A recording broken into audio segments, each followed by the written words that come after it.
Hey Slingers, welcome back to another week of the Word Slinger podcast. This week I'm talking to Bryan Cohen. It's a three-peat. Stick around, find out what we chat about next. Hey, how you doing on money? I know it's a touchy subject, but I got something that may help you out. See, I'm using an app called ACORNS. And it helps me manage some investing, put some money back, get a little interest. It's kind of nice to watch my money grow. So I want to share that with you. Go to kevintumlinson.com/acorns and you'll get some free money. See you there. It's the Word Slinger Podcast, where story matters. Build your brand, write your book, redefine who you are. It's all about the story here. What's yours? Now, here's the guy who invented pants optional, Kevin Tumlinson, the Word Slinger. Word Slinger. Well, I am Kevin Tumlinson, the Word Slinger, and I've got some precious minutes here between now and the time my coffee timer goes off to share with you what's going on in this upcoming episode of the Word Slinger podcast. So this is the third time I've had Bryan Cohen on the show. So he is the first official three-peat. And we're talking about some of the stuff he's got upcoming. Now, I was able to hang out with him at 20 Books Vegas a couple of weeks ago now. That was a great conference. If you're not going to that conference in particular, and I know they have a couple more around the world, really, and some pretty exotic places, but the one in Vegas seems like the most accessible, the one where the most people can show up. One of the values of that conference, you can connect with the influencers. That's great. And there are a lot of us there. You know, there were three of us there from Draft to Digital. Bryan was there. There were folks from just about every major player, BookBub, Amazon, you name it. It was a lot. There were a lot of those folks there. But the real value of that conference to me is hanging out with the other authors who think the same way you do, the other authors who are in this space. And, you know, I've never been one who tries to sell when I'm at these conferences. I just want to connect with everybody, find out what's going on, find out what the needs are. But there's been plenty of opportunities to share what DD's doing, what I'm doing, the stuff that Nick and I are doing together, stuff that Roland Denzel and I are doing together. There was a lot of opportunity to share a lot of that stuff. But the real value, it always comes back to the authors themselves and making those connections. So if you get a chance, conferences are a great place to do that. Some conferences are better for it than others. This one in particular, 20 Books in Vegas, has been just an amazing conference. They're going to be having it again at Sam's Town next year. If you get an opportunity, if you can make it to Vegas, you should definitely make your way there. Go look. If you look up 20 Books Vegas online, I think that will take you to their the website where you can register and everything. This is not an endorsement, a paid endorsement or anything like that. I just happen to find this particular conference to be one of the best that I attend in terms of connecting with my community and coming away inspired. This is one of the ones that I attend because it inspires me. I go to a lot of author conferences, and a lot of times it's all about, you know, connecting with folks so that I can help, you know, nurture and guide, push people towards the sorts of resources that they can use, Draft to Digital being one of those, letting people know about the, you know, things that are happening in our world. But this conference, I do that at this conference, of course, but it's also just an opportunity for me personally to come away with a breath of fresh air. Ironic, considering that casino is full of cigarette smoke, but and I always have a hard time. I always start having these little like minor anxiety attacks. It's a weird thing. It's just that sense that you can't breathe, and then I have to leave the casino for a little while and go chill out somewhere else. But all that said, get ye to this conference. This is a good one, and you can thank the guys who organized this, Craig Martell and Michael Anderley, and everyone in between. I know there's a lot of people who are involved in that. So, all that said, now I ran into today's guest several times at that conference. We had a chance to have lunch together. I watched him spill food on his shirt just before his talk. It was a glorious time. Sorry about that, Brian. but you're gonna dig this conversation with Brian, and I can't wait for you to find out what's going on, what's happening in what's on his radar to help out the author community. And so, without further ado, let's hop right in and let's chat with Brian on this three-peat Wordslinger episode. And stick around, of course, on the other side, and we'll chat just a few minutes more. See you there. Hey, everybody. Thank you for sticking around. I know I probably rambled on about something before this interview started, so you sticking around shows that you are with it. You get it. Just like today's guest, we're talking to Bryan Cohen, who is, among other things, the CEO of Best Page Forward. He's an author, he has that is an author copywriting agency. Sorry, Brian, I already screwed that up. And he sold over 100,000 copies of his books. So that is pretty impressive, man. 100,000 copies. That's pretty big. We're going to be talking about Amazon ads today, among other things. But first, welcome back to the show, Brian. Thank you for having me. I believe it's number 3. This is number 3. Yeah. I think you may be the first, as you put it, three-peat. Yes. For the Wordslinger podcast. Man, I'm just gonna. Maybe I should just shut my stupid mouth. Do I get some kind of bonus thing that I could sling? Do I actually get a sling for being the third? You'll get a slingy. I like it. Man, I'm going to come up with something like that. That'd be a good one. Well, this is a time. I think this is a timely sort of thing, and I know you got something you're going to mention for later. But the whole conversation about Amazon ads is something that's been coming up with me on a personal/professional level a lot lately. Yeah. So I'm glad to have you on to talk about this. So why don't you fill us in on what's been going on since the last time you were on the show? Man, I think it's been 2 years, but I have been really in the trenches with Best Page Forward, built the company up. Now there's 11 people that are on the team. So it's wild. And everyone's just using that description process that I created. So that has been so cool because, hey, there's only so much one guy can do on his own, right? That's what mortals tell me. Yes. Yeah, that's what all of the non-half gods tell you. That's what I should be aiming for my own stuff. I'm taking it because I am stretched thin, man. Well, that's the crazy thing. Even with 11 people on my team, I'm absolutely still stretched thin. Yeah. But yeah, so I was really just trying to figure out, well, what can I do to make the experience better? Because that's how you kind of stay in business. Right. You don't just do the same old, and then say, oh, let's move on. You always got to look to figure out how you can take better care of people. And that's for your, if you write fiction, that's your readers. How can you take better care of your readers? Right. But for me, it was taking better care of my authors. And I was really seeing that a lot of people just had no clue how they could figure out if a blurb had worked. Right. If it had actually improved the conversion, however many clicks it takes to get a sale or a KU full read, if they're not draft to digital acolytes and they're in Kindle Unlimited. Right. And I was realizing I didn't have the best handle on it either. Like I could tell you what conversion rate was. I could tell you when it was better or worse based on numbers.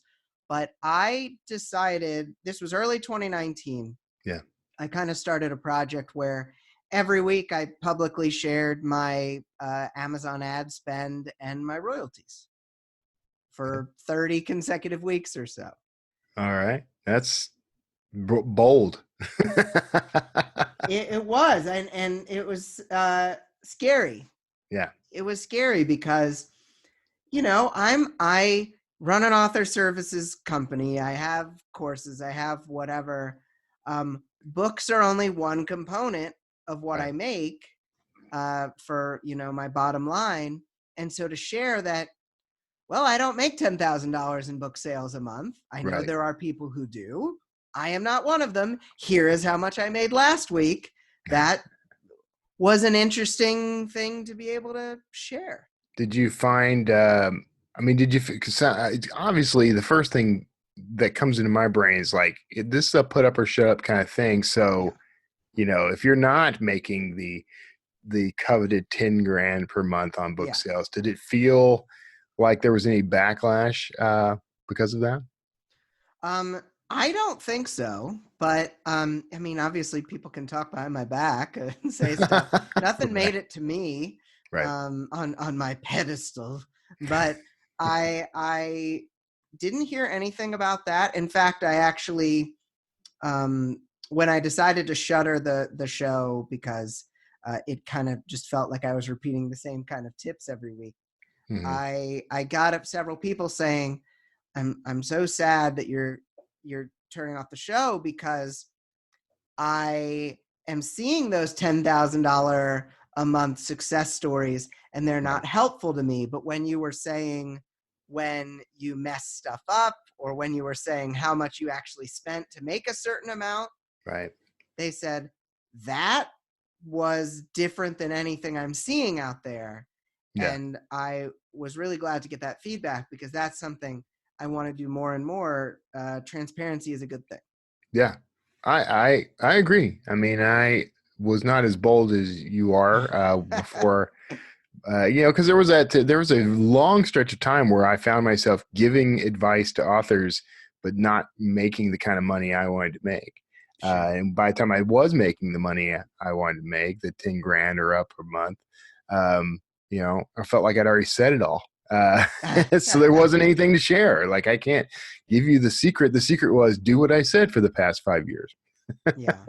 Well, that's and you know this as an influencer, as someone who educates, so much of it is, can you find a different spin? Can you find a different way Yeah. to convey the same information? Because obviously, if you're a broken record, you repeat the same thing over and over again, then it's really going to be lost Yeah. on the people who listen. But if you can find a different spin that is helpful, and spoiler alert, I did find something really interesting on that wavelength. We can get to that, Okay. but if you can find a way that people will actually take the advice, then that just takes the education to a whole new level. Yeah. So what was your way? Or are you not ready to get into that? You No, want- no. I mean, I look. We don't have to go in any particular order. I do want to So talk about the Amazon ad, the ad school and the other yeah, things that you got going on. So I don't I want to list I want to leave time for that, but this is an yeah, interesting topic because this is yeah, this kind of hits home with me because as I'm talking to people and giving them advice and pointing them in a direction, I want them to be able to trust that. And yeah, then I'm also encountering, this is an odd thing, and maybe you've seen this because yeah, as we've done, so I'm doing all the webinars for Draft to Digital. I've done some webinars outside of D2D. I've done some coaching and consulting, yeah, and I'm discovering that there is new crowds of authors coming in all the time. So the stuff that we have repeated ad nauseum is still fresh to these people. So it's like hmm every couple of years I want to start over, basically. and I mean that's what it really comes down to, right? Yeah, You yeah, need to decide where you're going to plant your flag. I was doing a webinar just the other day, and one of my I was it was kind of like, what are the 5 things you're missing in yeah, self-publishing? And one of them was overemphasizing the new cool yeah, 2019, 2020 for people who listening to this in the future stuff over what worked in 2016, simply because yeah. no one's talking about the 2016 stuff anymore, Right, even though it still works like gangbusters. right. Yeah, And that's exactly. tough. Yeah, yeah. Because, on our end, we want to talk about the new G Golly Shiny new thing. Because it's fun for us. Because it's fun new for us. Yeah. And we're learning about it. All right. Well, it sounds like you're making progress there, though. So you're leaving the show behind. I left that show behind. I may bring it back in some form. Yeah. I really liked sharing everything every week, and I learned a lot, and it forced me. That's the thing. It forced me to look deeper into my ads, to understand ads better. It forced me to, when something didn't work and I had to share it publicly and tuck my tail, etc., that I needed to figure out the best possible solution. And from all of that, I did put training together and whatnot for that, which did become Amazon Ad School. But here's a wild thing. I think that from running that, I actually learned different things that I then put into something free. So we have the paid course, and then I took the info I learned from the paid thing, put it into something absolutely free. Yeah. And then that free thing ended up providing potentially even more value. And when you combine it with the paid thing, it ends up being way better. But the free thing ended up just, I won't say goes beyond my wildest expectations. I'm sure you're similar in this. You hope for and expect for awesomeness. Yeah. Yeah. And then when the awesomeness actually happens for once, you're like, well, this isn't beyond my expectations, but it was a little out of left field. Yeah. So, but before I get into that, and so that's all still giant tease. Okay. Still giant tease. But wait, there's more. I wanted to touch on one thing first. Because there's such good free book, course, paid, whatever, Amazon ad stuff out there. There really is, by some really awesome teachers. And I've taken all the courses and learned what I could, of course, because we've got to learn. But I think that what maybe hasn't been emphasized enough with Amazon ads is strategy. Yeah. Because the strategy for Amazon ads versus the strategy for BookBub ads or the strategy for Facebook ads is completely different. Okay. Completely different. Because color me intrigued. Now I want to know. I want to know the specifics. I'm here for you, Kevin. I'm here for you. I'm here for you listening out there. BookBub ads, you can test pretty quickly. Yeah. Throw $5 at a bunch of different targets. Which one gets you the click-through rate? Let's stick with the top couple. Right. And then let's stop the other ones because BookBub will take your money. Yeah, BookBub is happy. That's right. To take your money. That's right. Very happy. Facebook, kind of similar. There's a lot more things you can test there. A lot of things, and you want to test non-book things, and you want to go into all of that. And Facebook's happy to take your money. Yeah. And it's a little difficult to scale with Facebook because you go too fast, and you go up your budget $5 a day to $8 a day, and then it just all cratered. Yeah. It all went away. Sometimes with neither rhyme nor reason to why it did that. Right. So both of those platforms, you do a bunch of testing, see which ones work, try to take it to the next level with like lookalike targeting for Facebook, custom audiences, all of that. Amazon's different. Amazon is the kind of place where, in the strategy I use and that I've suggested to people, you create a lot of ads. Right. A lot of ads. And people don't necessarily know when I say a lot of ads, how many ads I mean. I mean like 100+ ads. Right. And unlike BookBub, where you kind of know, oh, this is working. Mm-hmm. Stop the other ones. Please don't steal more money from my wallet, BookBub. Facebook, you may not know right away if it's working, and you do have to do tweaking over time, but it's pretty clear one is working better than the other. Right. Amazon, you have to sit on your dang hands Yeah. for a month before you have any freaking clue what's happening. Yeah. Yeah. One of the big reasons for that is because, and I'm going to say this, I'm going to be at 20 Books. This is going to come on after 20 Books. Going to be at 20 Books Vegas. It's going to be Amazon reps in the audience.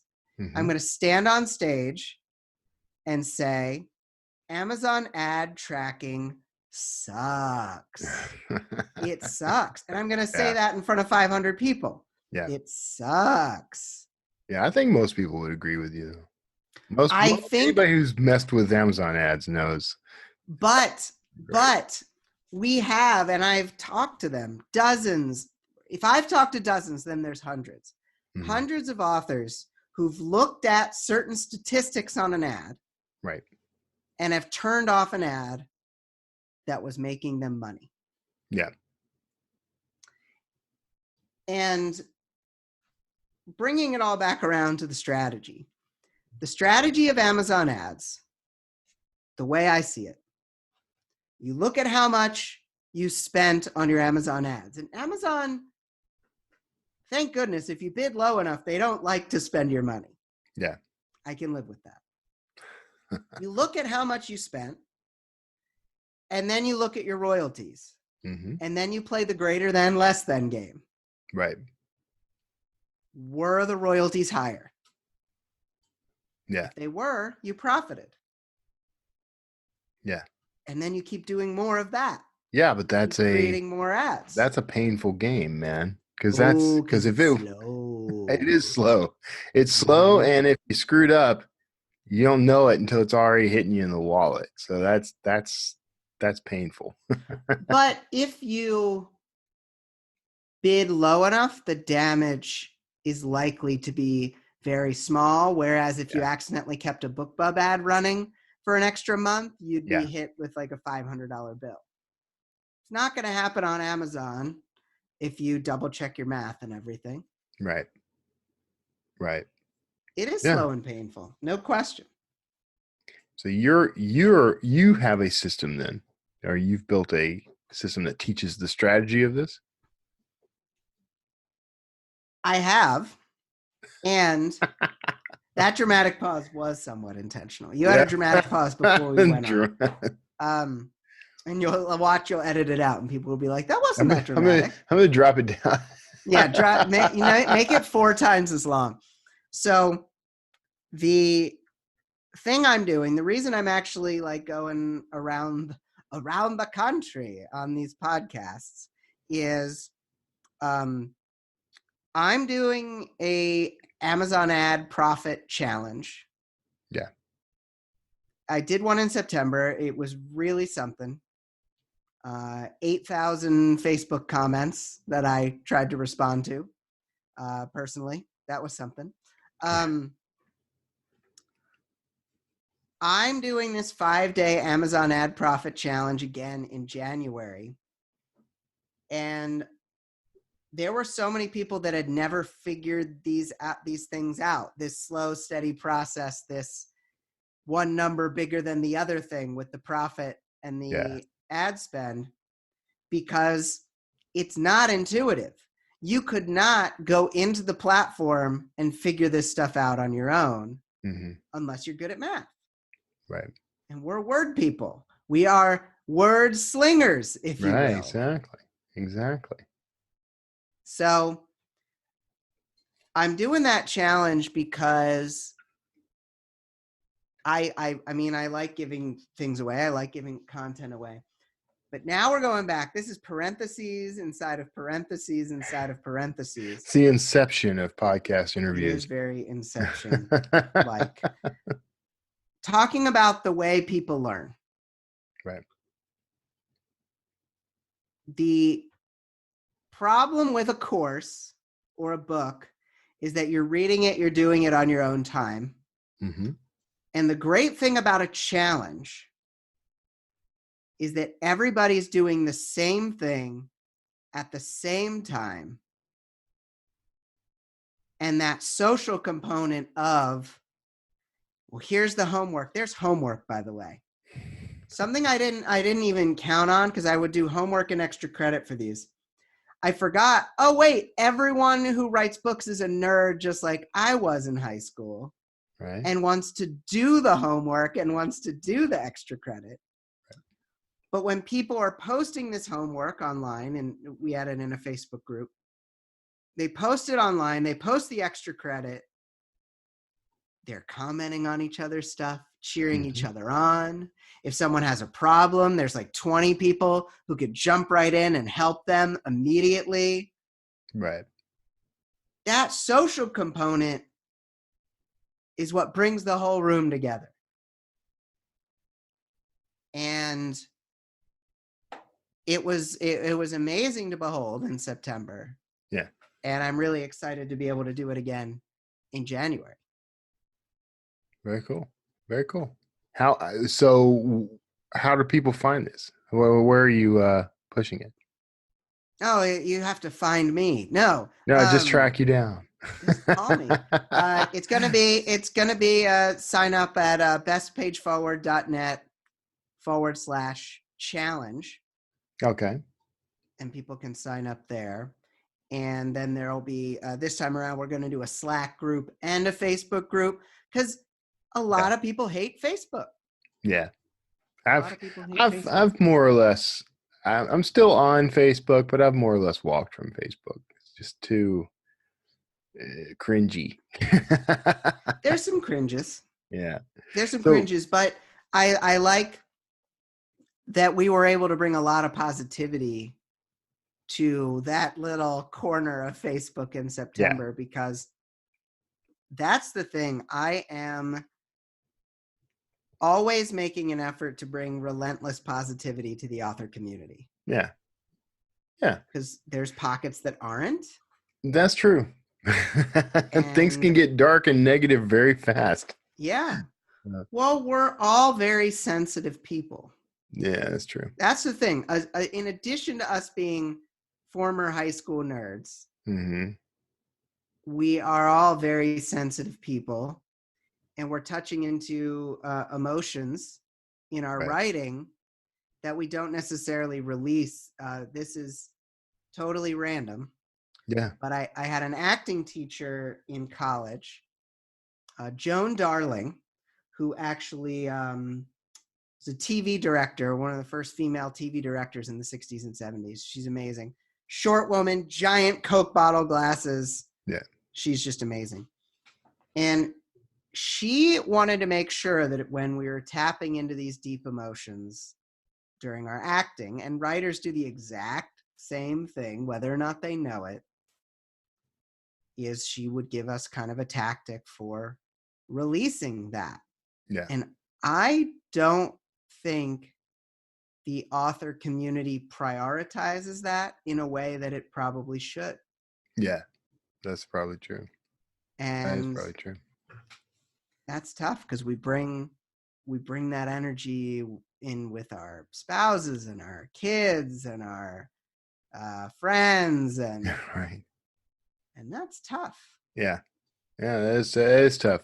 I like the comparison, by the way, of acting and writing, because writing is kind of like you do engage the same sort of mental muscles. It's like acting onto the page, because you're taking these various roles and you're exploring them, and so you create the sets and you create the costumes and you create exactly your mom and dad in that scenario. So what can people expect? You go through those things. That's true. You go through those emotions in the set dressing that you're doing in your book. Right. And we have this conception that when we put it on the page, it's gone. Yeah. But we just have to remember that it's not. Right. So just unrelated to any of the ad No, stuff, yeah. word to the wise. This That's is just the reason. general author wisdom, which Yeah, is this is the reason for the relentless positivity. right. So circling us back around just a little to the ad stuff. So what can people expect once they sweep on over and sign up? Like what's the sort of thing you're going to have them running through? So we basically are going through the whole process of gathering targets for Okay. ads, creating the ads, assessing whether or not the ads are successful using significantly better metrics than Amazon provides. Oh, really? Okay. Is there like some kind of third party outside thing that you're using, or is this all kung fu I within? am all about keeping it simple. Yeah. I am all about, like, I pretty much shared it. I'm not holding anything back. Yeah. Like, Yeah. one number bigger than the other number. Right. But it's interesting because a lot of authors treat Kindle Unlimited pages read like Monopoly money. Mm-hmm. It's not real. It's a page read. Right. Now, we know, like, some of our friends that we have in common make hundreds of thousands of dollars from those Exactly right. Monopoly deal money things. But an author who is in the 2-figure per month club, because that's a lot more people, right? Are in the 1-figure, 2-figure a month club. And we sometimes forget that. Yeah. But if you're in the 2-figure a month club, every page read matters when calculating whether one number is bigger than the other number, whether profit is bigger. Because you could spend $10 on an ad, it looks like you made $8, but then you factor in $4 of pages read, and you're in the positives. You're at 12. Right. And if you just look, most people, this was surprising, most people don't have Book Report. Most people have never been to, or Reader Links, which is also wonderful. Yeah. Most people have never been to the KDP beta dashboard. Right. So they're not seeing those numbers. So a lot of the time it's about, let's point people in the right direction so that they can see the light. Yeah, exactly. You mentioned the Book Report and dashboard, so I immediately switched over to see how I was doing. How you doing? Good? Better? No. You Better don't have to since say the interview definite numbers. started. Better Well, since there the we interview go. started. There So we you've go. actually somehow boosted my sales just by talking to me today. Let's honestly, I know we want to be 30 minutes, but okay. So you had said personally, you were thinking about this kind of stuff. You were thinking about the Amazon ads. Yeah. Like, let's get real here. What's going on with Amazon ads with you? See, that's one of my weaker marketing approaches is Amazon. What are you doing with them right now? I am more or less running random ads just to see what's working and what's not. I've had some people kind of help me out with a strategy here and there, so I've improved a little. But for the longest time, I only ran like a handful of ads, 2 or 3 at a time, trying to test things. And then I think it was actually Ernie Dempsey who gave me the advice of running like hundreds of them. So I've been slowly building up hundreds of ads. I need to just sit down and do an intensive build. But I am seeing progress on, I'm seeing what's working and what's not working. And I'm kind of getting an idea of what metrics that I want to follow and what, you're right. The data that we get from Amazon on this dashboard is like subpar adequate. Like it's not quite useful for making major financial decisions, which would help both me and Amazon. So it seems like Amazon would want to pay more attention to that. Let me tell you the thing Amazon ad dashboard does the best. You can say honestly, we're going to just totally be honest. All right. Lying is Let's do it. The worst. In the last 30 days, have you looked at your Amazon advertising report? The Excel spreadsheet that you download? No. Okay. So what you're gonna do? All right. What you're gonna do? You're gonna make me look at a spreadsheet. Yeah. Why don't you son of get a- it right now? Let's do it. So what I recommend everybody does every 30 days, or sooner, it depends. Go to your. You have to. They moved it to the top left. You go to the top left. Yeah. There's the three three horizontal lines. You click there. You click on reports. Mm-hmm. Automatically, it shows the search term report. That's the one we want. Right. And then you're going to set, you could set it for last month since, we're on October 31st right now. Just custom set it for the last 30 days or so. It can go as long as 60 days back. Yeah. Download it. It's going to take a second. You download it. And what you're going to do and what I recommend everybody else does, we're going full value on this, Kevin. All right. So Okay. what I recommend at first is you go into that Excel document and you go to data and you sort, and we're going to sort highest to lowest on 14-day total sales. Okay. So sort highest to lowest. We don't have to share anything specifically here. Yeah. But I just want you to do it. You All right. sort We just highest to lowest, 14-day total sales. Okay. And what we're looking for, because it'll show, hey, you had a keyword that got 10 clicks and 2 sales. It's going to show you that. Right. If you have a category ad, it's going to show you a ISBN or an ASIN that led to clicks and sales. So you'll actually have to do the groundwork of plugging and chugging that in somewhere to see what it is. And same with the auto-targeted ad. It'll show you either an ASIN or a keyword that it used in the auto ad. Do you see anything exciting in there? What did you tell me to sort by again? Sort by 14-day total sales. You have to go down a little bit because there's so many categories. Yeah. You have to kind of go down in the drop-down menu. And you want to sort do that highest to lowest. Highest to lowest. Yeah. All right. Let's sort it. Let's see what happens. And okay. what you want to look for, I was doing a coaching session, really small group thing in Chicago. Yeah. And one of the people there, she noticed by doing this, by sorting sales highest to lowest, she found that she had a keyword that she had spent something like $5 to $7 on and made $42 of sales. Yeah. And what you're going to see, you're going to look for clues, because the ads you have up are not, the work is not done. You have to look what's working. Do you see anything that's working better than you expected by sorting? Yeah.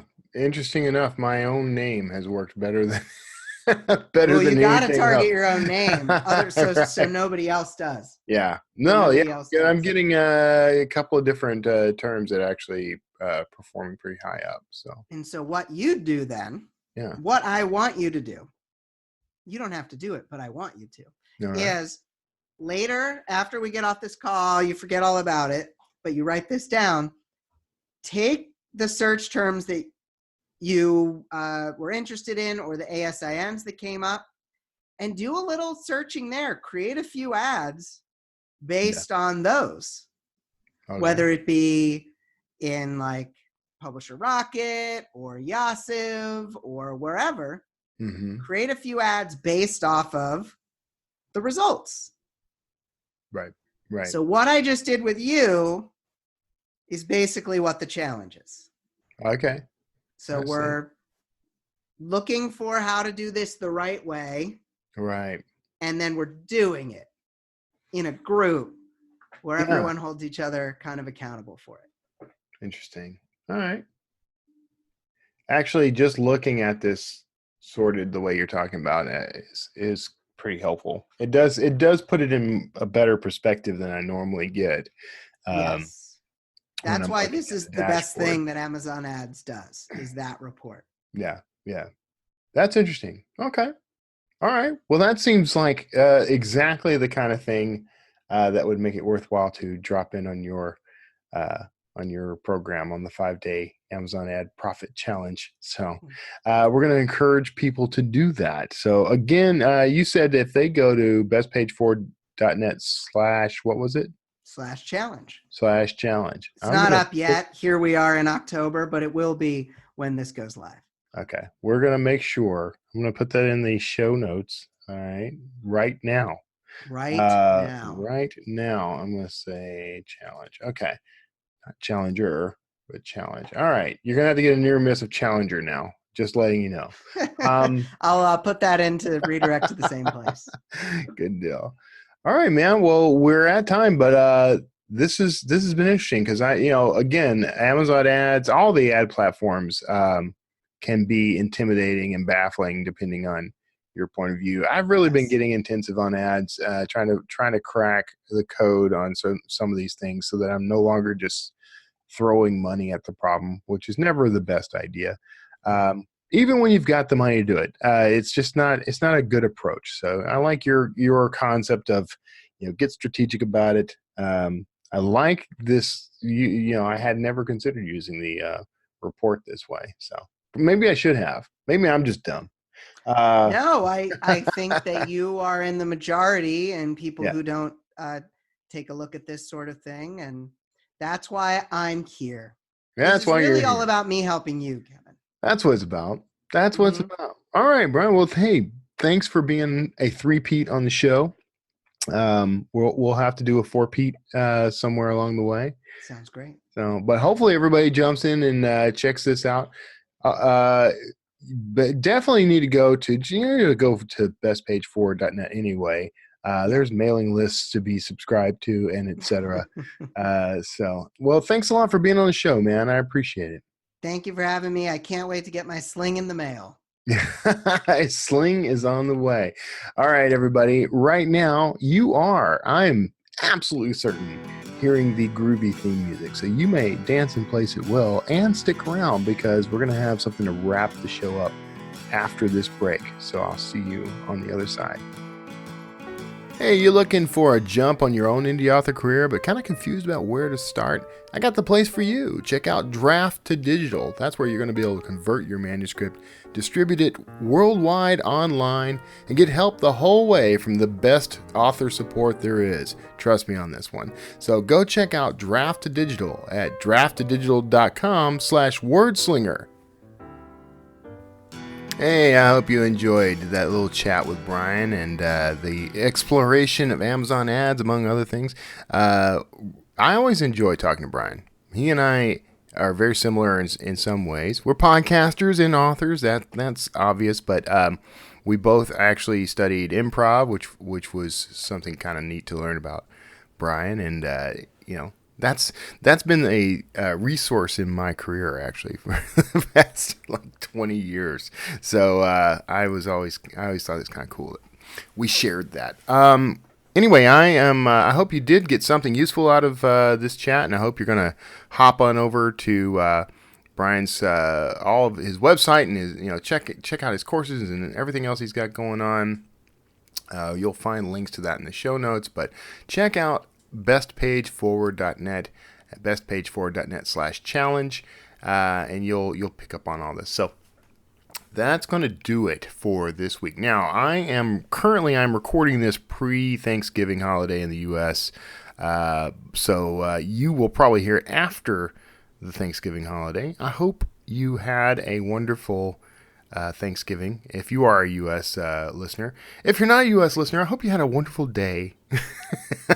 And I hope that business will return to usual for most businesses, such as Draft to Digital. We tend to shut down office hours for this holiday in particular, and we got Christmas and New Year's coming up. This is a challenging time of year. This is the time of year you'll notice I haven't recorded any shows the past few weeks because it just kind of gets out of hand. So, but I wanted to get in here, get this one recorded for you, and I hope you're having a wonderful time. These holiday season coming up. If I don't manage to get at least one more podcast between now and the new year, God bless each and every one of you. I hope you have a wonderful holiday season with family. I hope it's a warm, inviting time. I hope you get some writing done.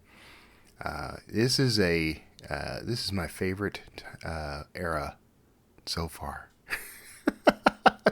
This era in my life, an era in the publishing world, this is my favorite time in existence to date. So hope you're getting the same sort of joy out of it as I am. So God bless each and every one of you, and I will see you all maybe in the next year, but I will see you all next time.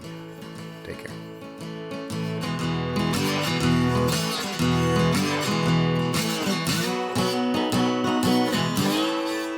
Word Slinger.